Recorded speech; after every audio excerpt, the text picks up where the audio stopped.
في خطوة مثيرة للجدل، شهدت الجزائر مؤخرا تطورات غير مسبوقة في قضية الكاتب الفرنسي الجزائري بوعلام صنصال، حيث تم توقيفه في الجزائر العاصمة في ظروف غامضة أثارت الكثير من التساؤلات. صنصال الذي يعرف بمواقفه الجريئة ضد التشدد الديني والنظام السياسي في الجزائر، وجد نفسه في قلب أزمة دبلوماسية جديدة بين الجزائر وفرنسا، بعد أن تم اتهام السلطات الجزائرية باختطافه وتعريضه للضغط النفسي والعاطفي. في نوفمبر 2024 أثار توقيف بوعلام صنصال في مطار الجزائر العاصمة حالة من الصدمة بين المثقفين والناشطين الحقوقيين. بحسب مصادر متطابقة، فقد تم احتجاز صنصال على خلفية تصريحاته المثيرة للجدل حول العلاقة التاريخية بين الجزائر والمغرب، حيث ذكر في مقابلة مع مجلة فرنسية أن بعض المدن الجزائرية مثل تلمسان ووهران كانت في الماضي جزءاً من الأراضي المغربية قبل الاستعمار الفرنسي. هذه التصريحات التي اعتبرت في نظر بعض الجهات تهديداً لسيادة الجزائر أدت إلى توقيفه بشكل مفاجئ، وسط اتهامات من قبل بعض الأطراف بأن الجزائر قد تكون قد استخدمت أساليب غير قانونية مثل الاختطاف للضغط عليه وتوجيه رسالة للمعارضين.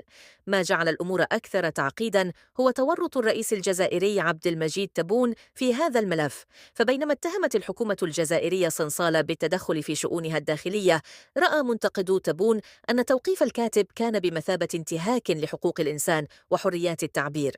وقد جاءت هذه التطورات بعد سلسلة من التصريحات المتوترة بين الجزائر وفرنسا، مما زاد من تعقيد العلاقات بين البلدين. البعض يرى في هذا الحادث محاولة من تبون لتثبيت قبضته على المعارضين وتوجيه رسالة إلى الداخل والخارج بأن أي انتقاد للسلطة لن يمر مرور الكرام.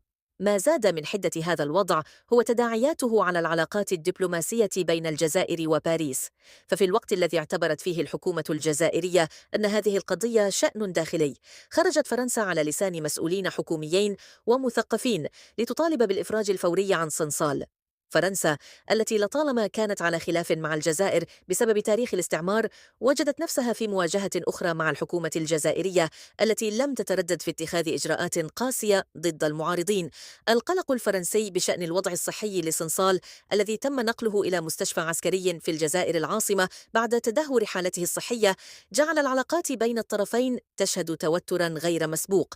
ما حدث لبوعلام صنصال لا يعد مجرد حادث فردي، بل هو مؤشر على تعقيد العلاقة بين الجزائر وفرنسا في سياق سياسي حساس للغاية، إذ إن هذا الحادث يعكس حالة من الاحتقان السياسي الذي يعصف بالجزائر ويؤثر على صورتها على الساحة الدولية، كما يظهر التوترات الداخلية والخارجية التي يواجهها الرئيس عبد المجيد تبون في وقت حساس. فبينما يبقى الحديث عن الاختطاف مجرد اتهام لم يتم التأكد منه بعد، فإن ما لا شك فيه هو أن هذه الأزمة ستبقى تشكل نقطة خلاف بين الجزائر وفرنسا لفترة طويلة، خاصة مع استمرار بوعلام صنصال في تأكيد مواقفه السياسية الجريئة. شكرا على المشاهدة.